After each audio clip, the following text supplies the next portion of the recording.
Бейбіт Шүмен өзі келіп, мені осы жерде жеңіп, осы жерден жаңағы ұтып, нокаутқа түсірсем де, бір жерін сындырсам да, әлем чемпионатына барам деген мақсатпен келді ол. Бокс деген не келді?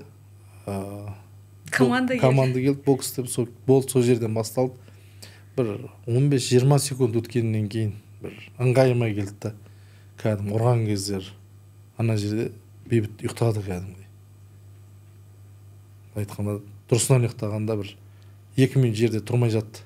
Үрімшідің несі дәрігері келіп қарап, скорый шақырып, скорыймен алып кеткен.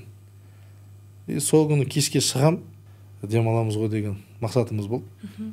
Шыққанда сонда қонақ үйінен шығып, бүйтіп адам жүретін жолмен бүйтіп келе жатқан кездер, бір кішкентай бойлы жігіт алтта құйрықтан бір соқты.